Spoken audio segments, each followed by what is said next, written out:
And we're live. Happy Friday. Welcome to the IT Hour. Glad you all could join us. People are trickling in as they usually do. We are starting a little early for those on the west coast of the US, so sometimes they have to take a few minutes to get coffee and trickle in. But we are glad to have you all. Happy October, spooky month for those of you that celebrate the occasion. It's also Cybersecurity Awareness Month, so happy Cybersecurity Awareness Month for all those who celebrate, which I hope, I hope all of you are security aware in one way or another. Pretty important topic. The Crowdcast notification also went out right at, yes, Rob, it does the automatic one right as we go live. Boom, it goes out as an extra reminder of, hey, you're missing out. So it's kind of convenient. And then you have to rush over here as quick as you can because, of course, I know you don't want to miss anything. Not a moment. I did send one before, Rob. I see you're saying usually I get one before. I sent it about 10 o'clock-ish, about 90 minutes ago. So if you didn't get that one, I'll have to double check things and make sure. I did not check my inbox to make sure it actually came. Oh, it did. 10:11 a.m. So check again, Rob. Maybe it went to your spam, and then you got to fix that. So anyway, glad to have you all here.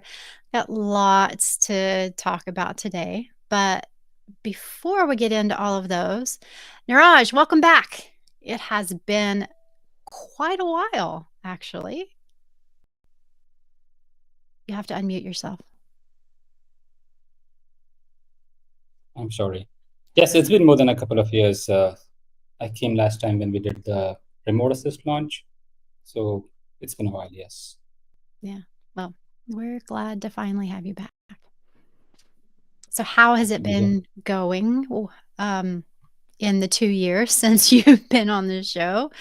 Any changes in what you've been doing at Jump Cloud or anything like that you want to share?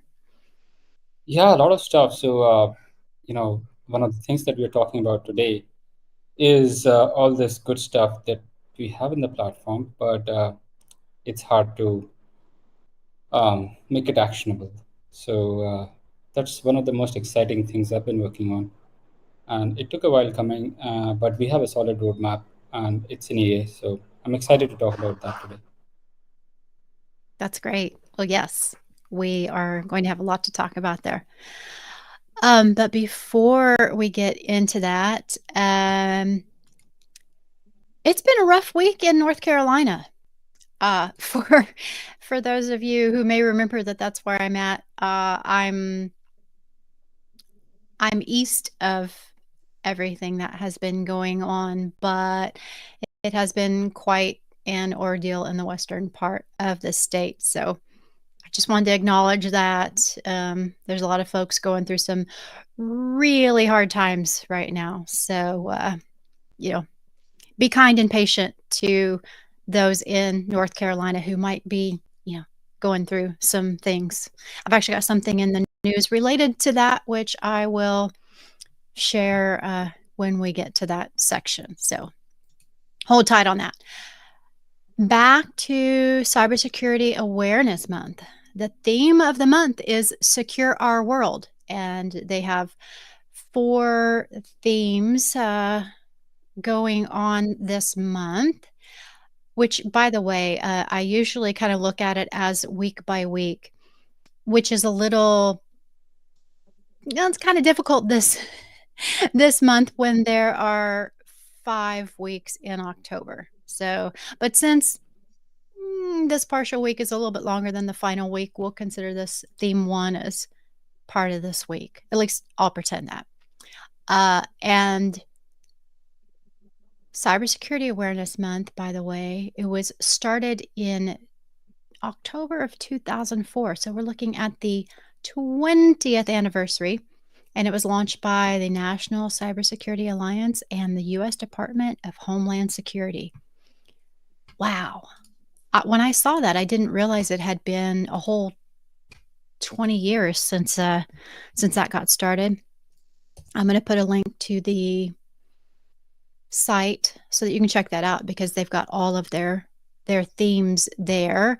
Um, like I said, theme 1 or week 1, however you want to look at it, is use strong passwords and a password manager.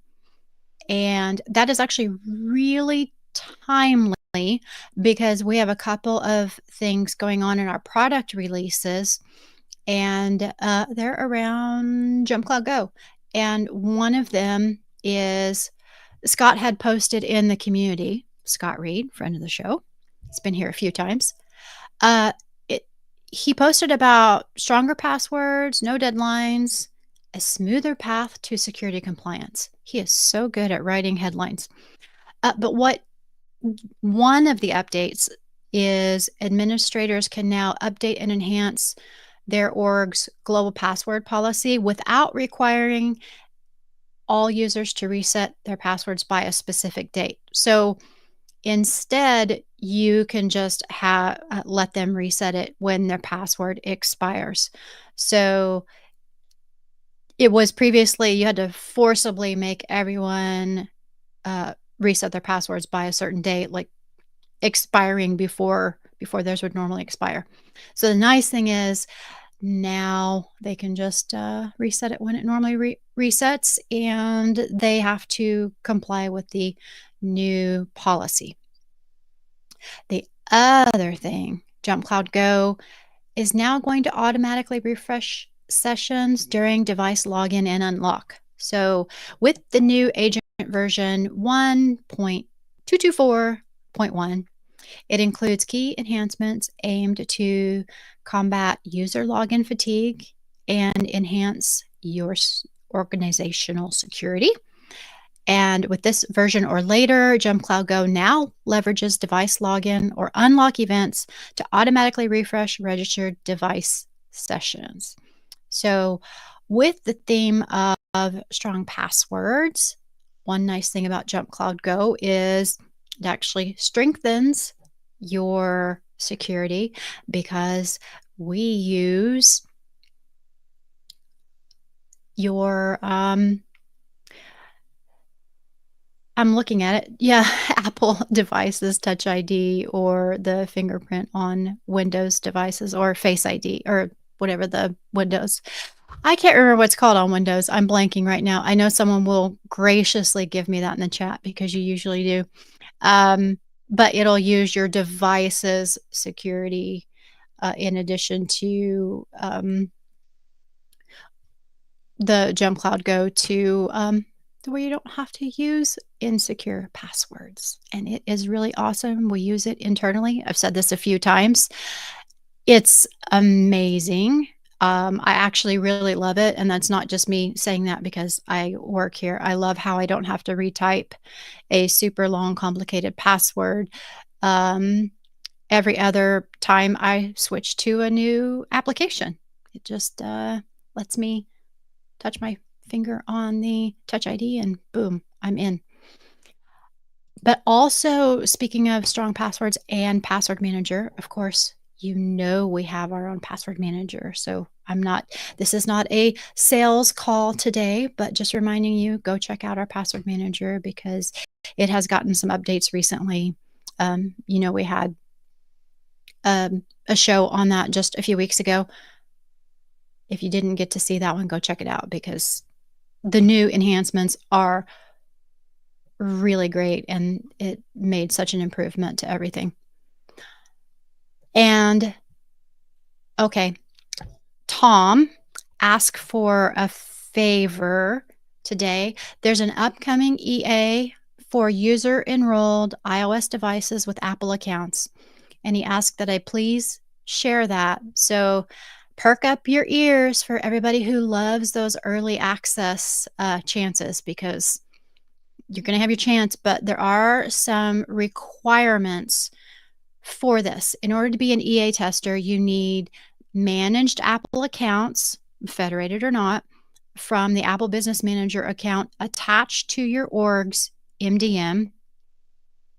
You need volume purchase program for app deployment, iOS devices, and ability to put a JSON file at yourcompanydomain.com slash dot well dash known, or set up a 301 redirect on your company website. So that's probably in some orgs,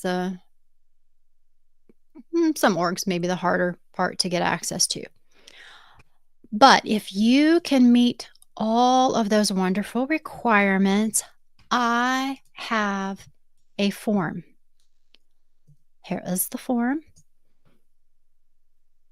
And I will make sure that I put what that is for underneath it. Hang on, I'm copying. Here we go. All right, so if you're interested in that, please fill out that form. That will go to the team who's running that EA, and you can express your interest. All righty. I believe that was all of the product announcements that were coming in via the community. A lot going on this week. Or, yeah, this week, last week. So I am done. Stuart, you missed a lot. You missed so many things.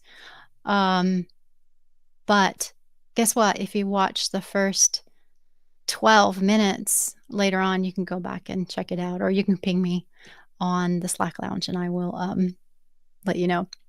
But with that, Neeraj, it's your turn. I'm going to hand it over to you, and you can tell us what's going on in the device health and monitoring area of JumpCloud, and what do we have to look forward to? Thanks, Becky. So for all of those who don't know me, my name is Neeraj K. I've been here for about 2.5 years at JumpCloud in the product management team. I was focusing more on remote assist and devices and all the good stuff earlier. Right now, I'm focusing more on the platform side of things.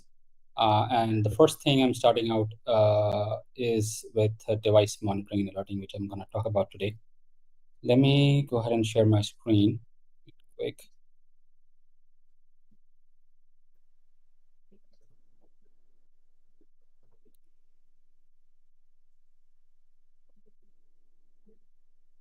This is an EA while it is coming up. It's an EA, and I think we have around 70 to 80 customers testing it out. If any of you have interest in checking it out and still don't have EA access, please let us know and I will add you. So before we get started, I just wanted to ask this question.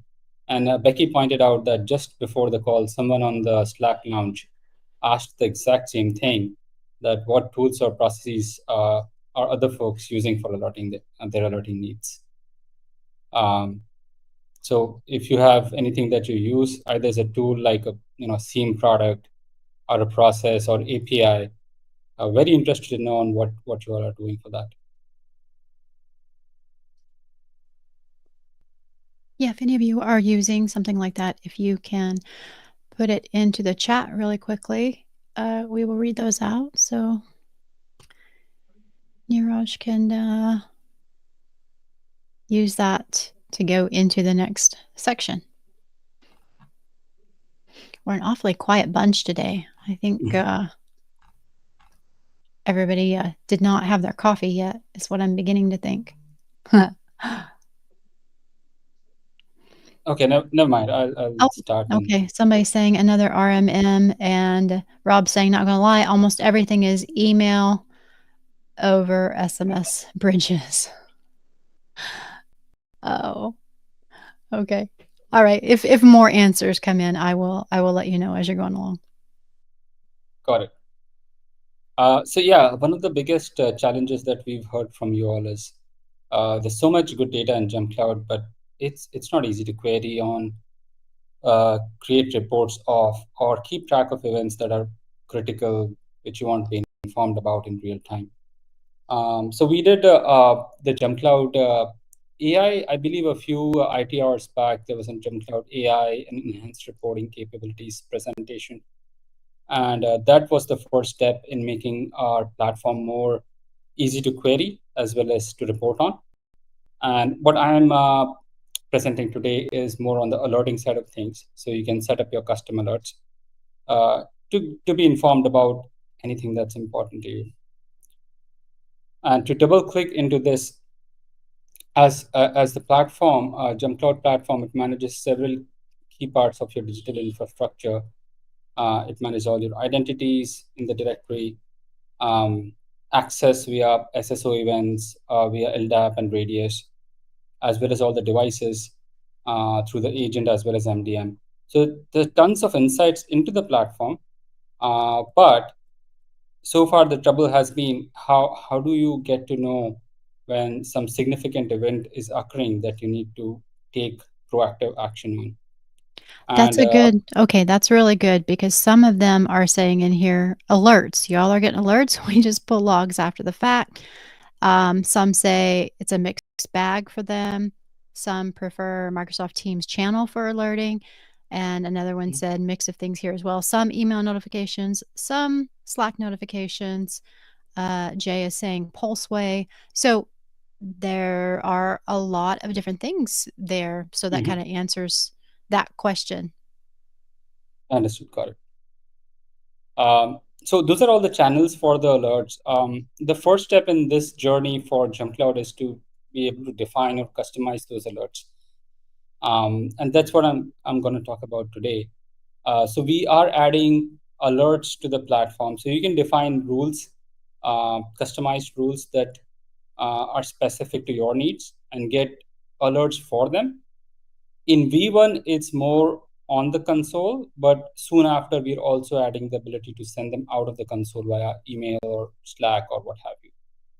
So the outcomes this will provide you is to have more visibility and control uh, for all the things that you manage in Gem Cloud. This includes things like security risks if some users are installing unwanted or unauthorized application, compliance issues if some of your policies are failing, let's say disk encryption is not working right on some systems, operational inefficiencies like battery the Mac battery capacity has fallen too far below, or the disk use is too high beyond the threshold. So all these things you'll be able to create rules for and get alerted on. And you can use these things to streamline your IT operations, create the appropriate tickets, and integrate with your workflows. And eventually, your end users, or if you're an MSP or clients, the systems are more reliable. You can predictably form maintenance of your systems, and you also have more end user productivity in the process. So without further ado, I'll jump to the demo. One thing I wanted to point out is this is available in the MSP, the MTP portal as well. I can't demo that right now due to some error I'm running into. We are still in EA, but this is what it look like. And it's more or less same as the admin portal, except the organizations column that you see here. So with that, let me switch over to the demo account. And hopefully my screen is visible and the text is not too small. No, looks good. Okay. So we've added this new dashboard on the home page, and this gives you a summary of all the alerts that are in the system. We've categorized them into low, medium, and high. And if you click here, you can go straight to the alerts dashboard. You can also click the bell icon on the top, and this will take you to the alerts dashboard. So you see here, there are about 73 alerts, and I've increased my browser font size significantly, so it's not showing all of them in one glance. But yeah, there are a bunch of alerts here. If you see, you can filter on them. So there are two types of alerts in the first cut. There is system alerts, which is for devices, and there are directory alerts for changes to the directory. So if you filter by system alerts, you'll see um, this alert is for policy application failure. So you can specify if any particular policy is more important or critical to you, or if you want to get alerted on any policy failure, you can define those rules, assign them a priority, and they will start generating alerts. That's really Um, good because that's something someone said in the chat just a little bit ago. Nice to have alert for policy fail. So, wish granted. okay. So all the things that are managed by the GemCloud agent, which is policies, commands, managed software deployments. So you can set up alert rules for monitoring them. If something fails, you can set up to be notified. Then apart from the GemCloud agents activity, there is other things like device uptime monitoring. This is something we commonly heard from a lot of you all, that you know the users are not rebooting devices for 2-3 months, and that causes a lot of headache. So you can set your thresholds when what's the right threshold for you to alert you when the device is not being rebooted. Same thing for things like if a system is offline for an extended period. So I don't think I have any word for that right now. But yeah, if it's an offline for 1 week or 1 month, and whatever fits your need, you can get alerted on that. Then the other things more on the software side of things, like if some unauthorized or potentially unwanted application is installed, like for example here, uh, Spotify software was installed. So you can get alerted on all those things. Here, one password was found on the device, so you can get alerted on that. And this one is an example of a command failure alert. So you can set up your rules, alert rules, link them to a command, and I'll show that in a bit. And if that command fails or exits with a non-zero failure, then it'll trigger this alert. So that's very powerful because you can script anything. You can check the firewall status, or you can check if the antivirus signatures are up to date. Anything you can do with the command, you can actually turn into an alert. And then there's a lightweight management and lifecycle management of these alerts in the console. So you can select an alert, and then if you're working on it, you can mark it as acknowledged. And when you do that, other admins can know that, okay, someone is working on this. And once you are done working with it, you can just mark resolved, and that will move to the resolved tab. And it automatically gets archived after 30 days. It continues to be available in directory insights for compliance purposes, but it stops showing up here. Now, if you want to configure these rules, you click on the rule configuration button on the top right. And this brings you to the rules dashboard. And here you can see the rules that are configured in this system. So there is a policy application failure rule, group permission elevation. So if you elevate permissions in the GemCloud directory, you can get alerted to those kind of events. This is managed software installation failure. If something you're installing doesn't get installed, you can get alerted to it. And this is an example of an unwanted software installation, or sorry, just a managed software installation failure again. And if you want to configure new rules, you just click here. And these are all the types of the rules that we have in the V1. The first one is battery health monitoring. If the battery's maximum capacity is below, let's say 20% of the original capacity, then you can set up an alert for that. Sorry, it's showing up a bit weird because of increased my browser. Oh, you could try zooming out, maybe, just one. Oh, there Yeah, we go. That's a little bit better. yeah. Is the text too small? Oh, it's okay. I think it might be okay. If anyone in the chat Okay. can't see it, just let us know. But I think we should resolve this anyways. Even if I zoom out, it should show properly. So I'll log that as a bug. So yeah, you can do things like, if the battery capacity is falling too far below, you can create a alert for that. This is the command execution one, which I'm pretty excited about. You can go and you can select any command in in the jump cloud commands module, link it to this alert, and if that command fails, you'll get an alert. So for example, uh, you can say if there was a command for Windows Defender. So you can say turn the Windows Defender real-time protection on for whatever systems. Right now, this command is launched manually, but you can set it to repeat at some schedule. And if that command fails, you'll get alerted to that automatically. Same for other things like, let's say, there was some CrowdStrike commands here. So you can test for the presence of CrowdStrike or uh, the CrowdStrike sensor health checks. You can check all these things via the command that you write. And if those things are not healthy or if they're not applying properly, you can get alerted to those things. This is just an example of that command. And if you just want to be alerted on all the commands in the system, anything fails you want to get alerted on, you can select the all button and it'll do that for you. And you can, of course, you can assign the priority that is meaningful to you for this alert and just save that thing. Then this is a device offline monitoring alert I was talking about. You can say how long it should be offline before an alert is generated.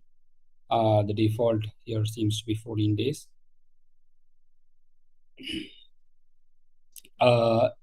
Then, sorry. The device uptime monitoring, it's pretty similar to the device offline monitoring, just that it monitors how long the device has not been rebooted. Disk usage monitoring, this currently this only monitors the operating system partition. If that's going beyond a threshold like 90% or whatever you specify, you'll get an alert. We will be adding support for additional partitions in V2. These are alerts for managed software installation, new users being added to the directory. What we heard from many admins was there's a different department that handles the HRIS system.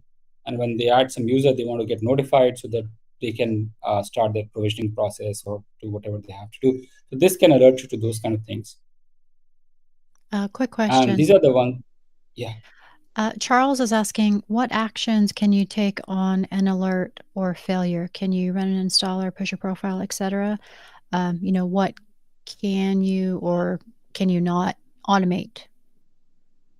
At this point in the V1, we don't have the automatic remediation capability, but that's something top of mind for the V2.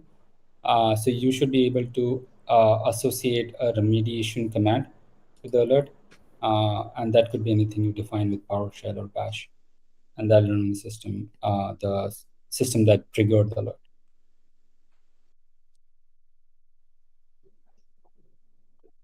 Okay. And let's see, was there anything else?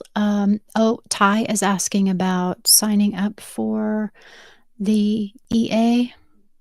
I think last time people were just pinging me, but do you want them to email you? Yeah, they can email me. I'll put my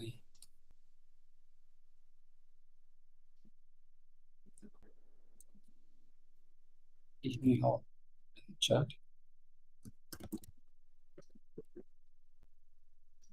Just send me your org ID and I'll take care of the rest. I've typed it correctly. Okay.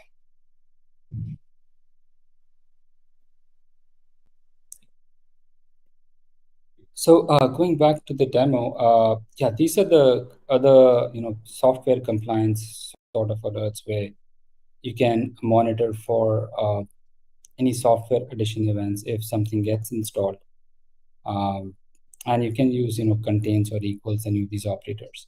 So if anything gets installed that contains, let's say, torrent or Facebook or any gaming software which is unwanted, you can get alerted to it. And vice versa, if something that's required, like a security application, and that's removed from the system, you can also define rules for those kind of softwares. So you can say, if CrowdStrike or Sentinel-1 something is uninstalled, then you can immediately get alerted to it. And yeah, in the V1, it is the remediation is still manual. We do have the ability to launch either remote assist or background tools from the alerts dashboard. So if you go here and if you see this page, the details page.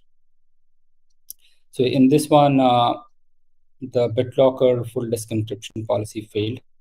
Looks like it failed 13 minutes ago. And you can launch remote assist from this page itself, or you can launch background tools and type whatever commands you have to either get information or fix the issue. And like I was saying, in V2, we'll also add the ability to put an automatic uh, remediation command here. So that command will be automatically fired on the device, which led to this alert.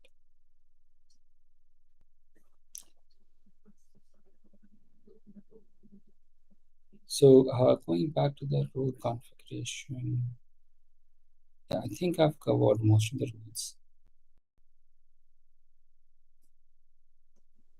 Yeah, this is what we're targeting in the V1.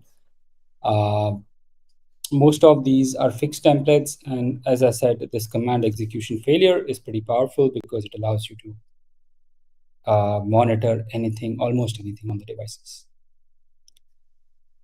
Now, if I go back to the alerts dash, one thing I just want to point out, there was a bunch of legacy alerts. They were for things like UID, GID mismatches, or etc password files being changed. They are still available if you need them. We moved them to this section called legacy alerts.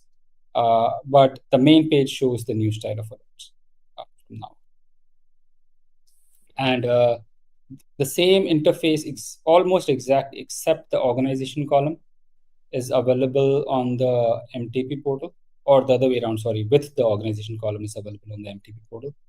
And you can manage the alerts from the MTP portal as well. One quick question around alerts.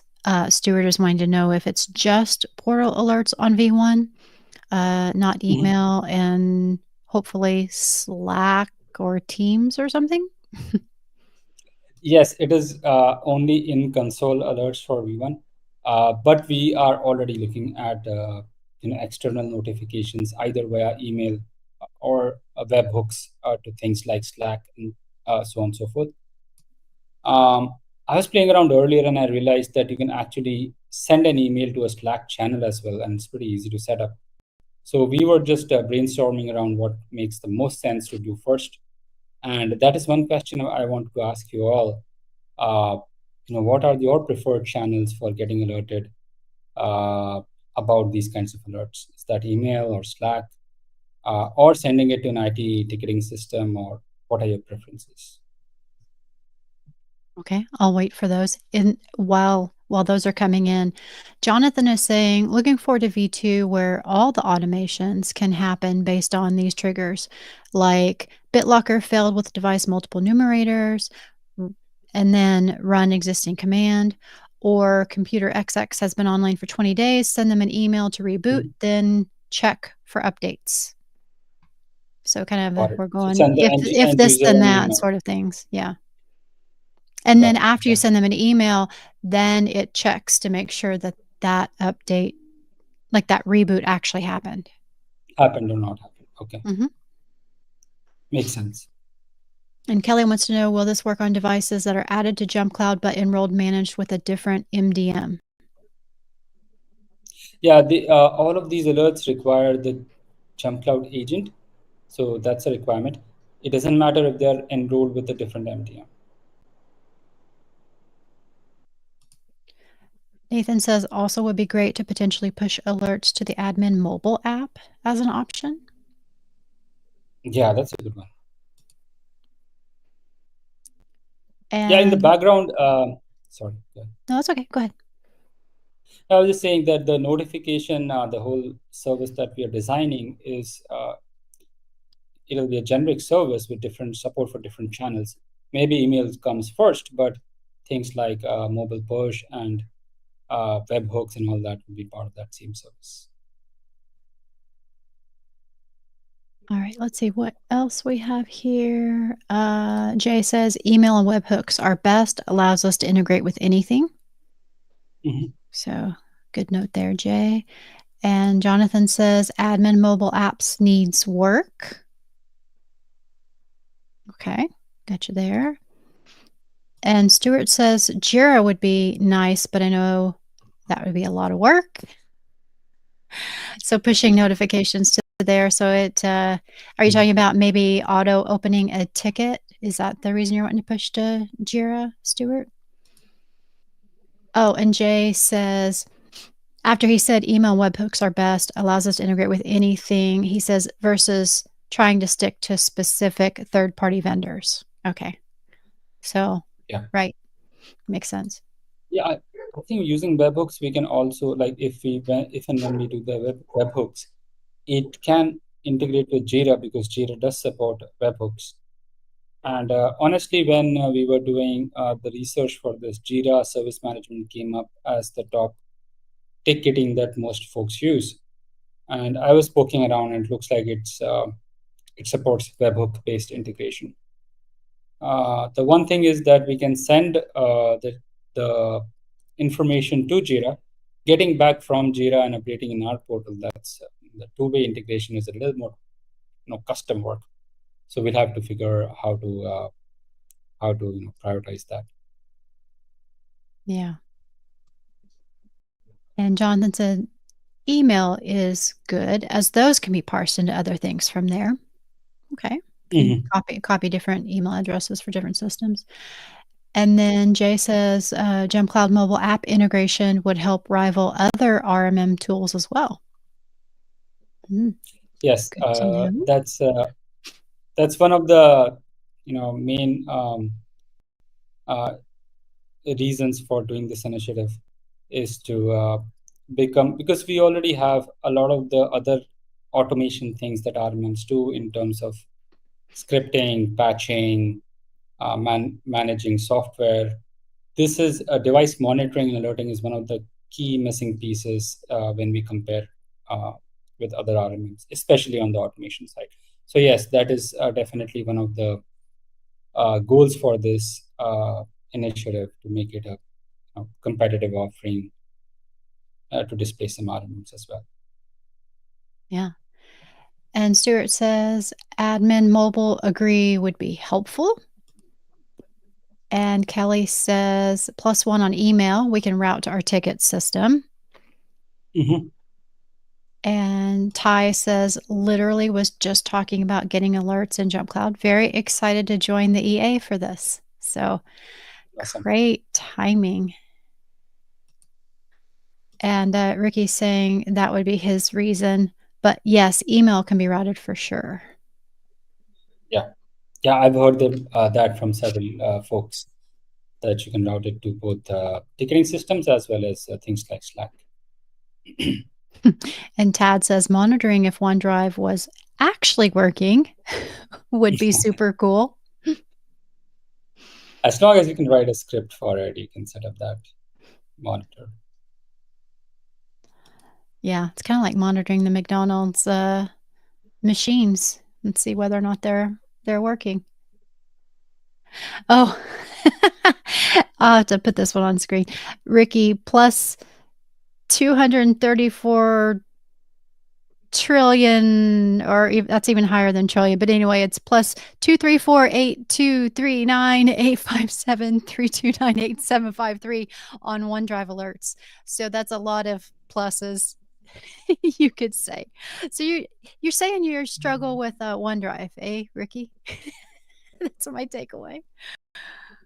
Um, Mark says, Eeps didn't mention that all users would get a notification on password complexity changes. Oh, is that from the new um, thing we just posted? I'll have to go back and look at that, Mark, and see if there's something in the instructions where you should be turning, if there's a check mark for turning that off or something. So uh, let's go take a look at that. So thank you for letting me know. Or maybe that's intended. I'll have to go back and look and see what Scott said. Even though it's supposed to happen when their password expires. So that probably created a tiny bit of a panic. Yeah, I'll go back and look at that with Scott. Okay, back to, if you turn on OneDrive alerts, you're going to need to hire another employee to manage the alerts. Oh, people are having struggles with OneDrive. Kelly says, I like the idea of some of those alerts going to a Slack channel, like getting your name on the chalkboard in school. I suppose sometimes having alerts in a designated Slack channel where you could check it when you are able to, unless there are certain ones that you need to know, like right then that something failed, that maybe Yeah. good and bad.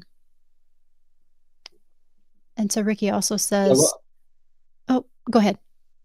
uh, I was just saying, yeah, Slack. Some folks mentioned that they want to get alerted on more like server-related alerts where critical services are running on Slack immediately, versus some other things which is okay to send by email so they can take a look at it, when they free up. That's one Mhm. thing also I heard as well. Ricky saying most tenants are on Ignite, but my SharePoint OneDrive tenants can be fun at times. At least it isn't Google Drive Desktop when app always crashing and getting the tickets. Why isn't my drive mounted? That would be fun when you are an MSP and you're getting multiples of those all at once. I'm sorry, Ricky. Also, OneDrive, can you have an alert if user has logged into OneDrive or has enabled desktop folders to OneDrive? I think if there's a way to write a script to do that, you can do that in V1. But if we want a template, a rule template for that, we'll have to investigate how how to find that out from the device. I can see a whole section of the repo just starting to work with things for this. Mhm. How to write Yeah, how to write something for this, how to write something for that, and suddenly they're all for exactly. OneDrive. Jan asks, is there an alert for Jump Cloud client agent status showing inactive state? That'll be served by the device offline alert, because uh, if the jump cloud agent is inactive, we don't have any communication with the device at all. So all we know is the device is now offline. It's not dialing back. So that's what I would think. But if there's some nuance I'm missing, I'd be interested to know about it. Yeah, I would be interested too. And sorry if that's Jan and not Jan. I apologize. I know that there are a couple of ways. I'm wondering if maybe, well, I mean, it could be a variety of things. Like if they're offline or if they uninstall it, either way, we're not going to be able to Yeah, know the difference distinct. because it's just not gonna it's not gonna tell us anything at that point. Yeah. Rob says saying there are struggles with OneDrive is like saying you need to breathe. Okay. And let's see, Brandon, this is just a comment. I remember back in the day where PST files would corrupt all the time if they were set to sync. Uh, that sounds like scary or wait, tech tales of terror. You need to make sure you save that for the end of the month because we will have our usual spooky stories. And Kelly says, I remember that too, Brandon, not fondly. Okay, so Cleomar is saying device is offline in a long period of time, and when it's online again, the device status is not currently reporting and has been marked as inactive. Hmm. That sounds like some sort of a bug. But the way, at least the alerting is designed, is when the system comes back online, the alert is automatically resolved, so you don't have to worry about it. And I think I was just testing that yesterday, and it seemed to work fine. So maybe there's some one-off case that's going on there. Yeah, Cleomar, are you part of the EA that's going on? If you are, then maybe submit that as feedback for maybe some more discussion. Would that be about right? Was that comment in the context of alerting or just generally Mm, that oh, systems come back? I'm not sure. That's why I'm saying, are you a part of the EA? And if so, then Okay. let's see. And Kelly says if you give an infinite number of monkeys an infinite number of laptops, eventually they will create OneDrive monitoring scripts. I know it's been a while since you've been on, but it may be coming back to you how funny our crowd is. Yes, it is. And Jonathan says Terror Tech Tales is a good topic for upcoming Halloween. Well, guess what? You're in luck, Jonathan, because that's exactly what it is on the last Friday of the month, right before Halloween or on Halloween, depending on how it falls. That is when we have our scary stories, our spooky IT stories, and we have fun telling all of those tales. And we usually have some prizes involved. So make sure you think of those and bring them with you on the 25th.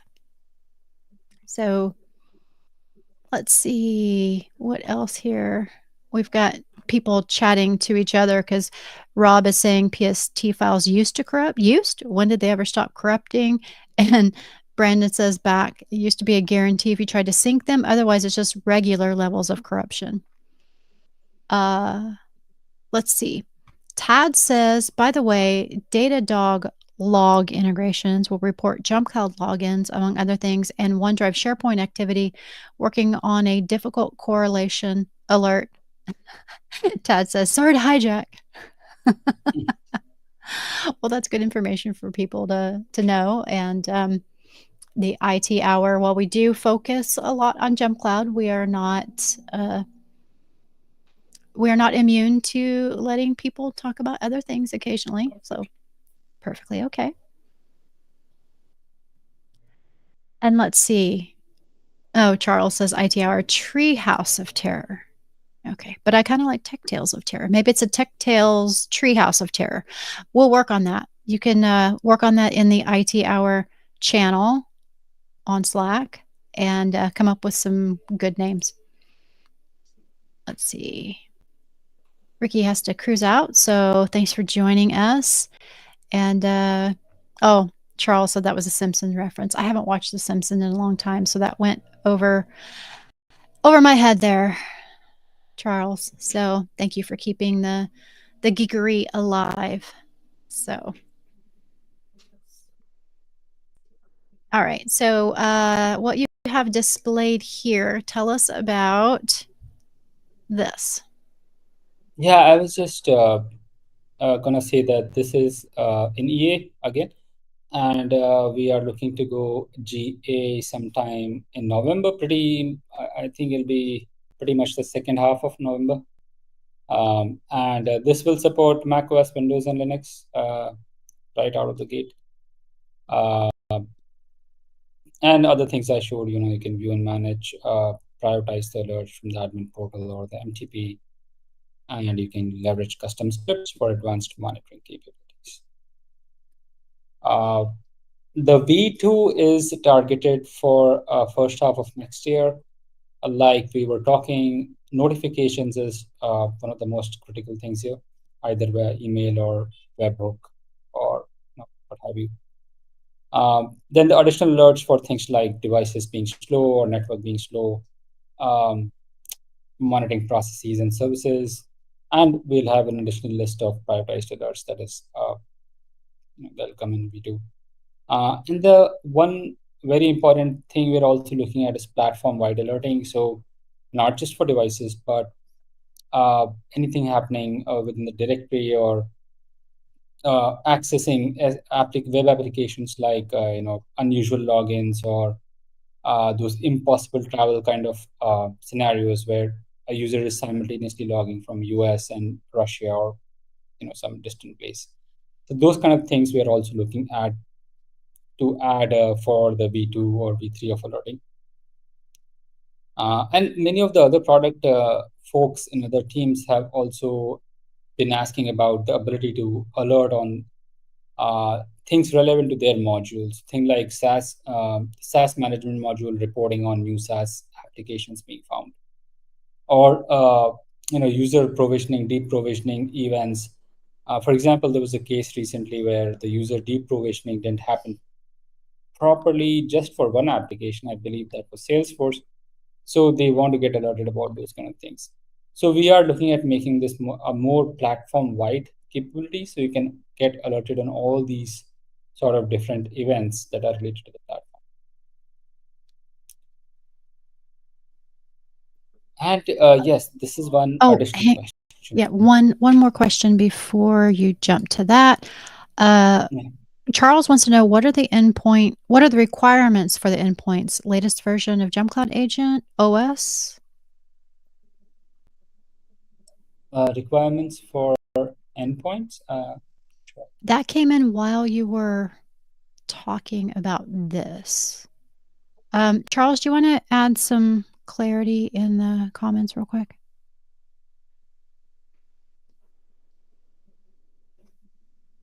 Let's see.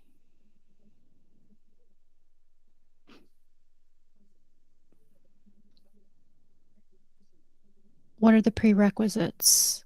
But I think what is that referring, like what endpoints are you talking about? Because I think that's where the At least confusion for is, right?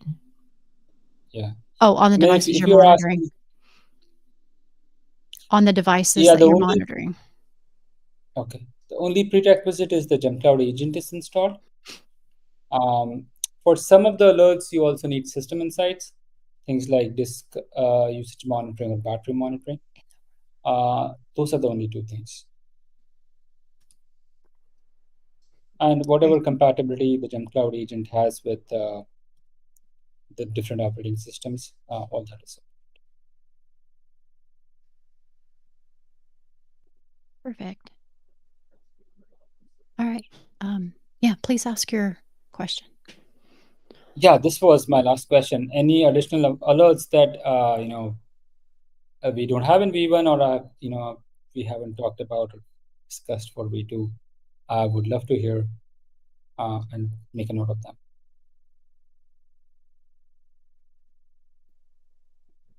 All right, and we'll let them put those in the chat. And while we're waiting for that, Kelly says, I'm already looking way ahead to the community posts where people show off their cool automations around alerting. I like that. And oh, we've got another question here that I did not see just a moment ago.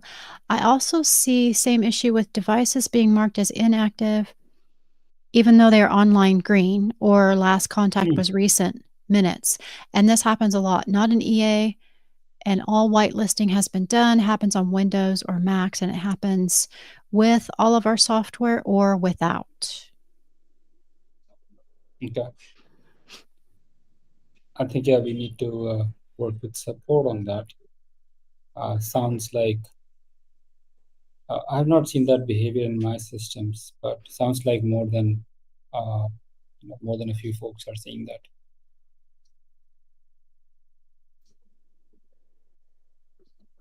Yeah, so they're not checking in is kind of what it sounds like, even though they're Mm. online.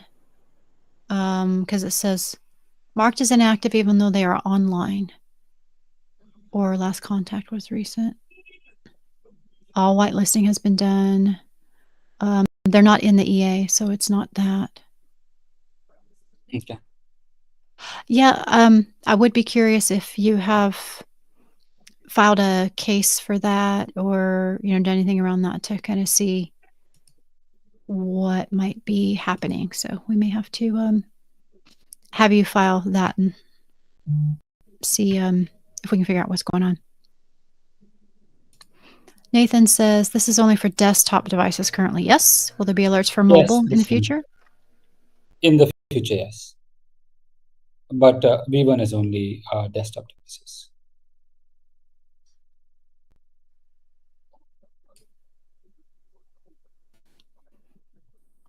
Okay. And Charles, I don't know what to. I don't know whether you're joking or um, ticket. We need a new coffee maker. No, go to somebody else for that. That's not IT's job, right? Check out my script. Every time JumpCloud sends me an alert about OneDrive falling over, it turns on the coffee maker. So those are the type of scripts you're thinking are going to be shown in there, eh, Kelly? Oh boy. All right. Did we see any actual answers to your question about what other alerts? I'm not sure No, we we didn't. did. Okay. Ah, that's your request for Neeraj. Okay, so that's an actual request. Run this command script. If the output is this, not this, then alert. So that was an actual alert request. So I wasn't sure if you were joking or you actually meant that as an answer to the question. So thank you for clarifying. Yes, this the way it works currently is if you run the script, if it exits with a zero, no alert. If it exits with anything other than zero, then it produces an alert. So we can enhance that more to say, okay, if the output text matches this thing, then alert, and if it doesn't, then don't do that. We can do that as well. But I mean, you can still write your script in a way to sort of manage that within the script, and based on that, exit with zero or non-zero. So that should be a workaround for now, if that makes sense. And then we have for the inactive issue, reinstall agent is the fix for me. However, if the devices were stored in the inventory for a while and when power back online, it showed inactive. So I guess that's an answer to Sanisa's question. So can try that. All right. I know we're getting short on time. There was one quick. Okay, I'll read one headline and then I want to say more about some news. So, if you have heard of Meta Smart glasses, some researchers linked them to a face search engine and found that they can be used to dox anyone in seconds. Dystopian nightmare coming to pass. I will put that in the show notes so you can read more about that from Ars Technica. But what I really wanted to mention was one of the unintended consequences of Helene and all the stuff that happened in Western North Carolina is Spruce Pine, North Carolina, is just about an hour away from Asheville, about northeast, and it's home to one of the world's biggest known source of ultra pure quartz, high quality or high purity quartz, HPQ, and it is used for semiconductor production and making components of semiconductors themselves. And so this is directly impacting that.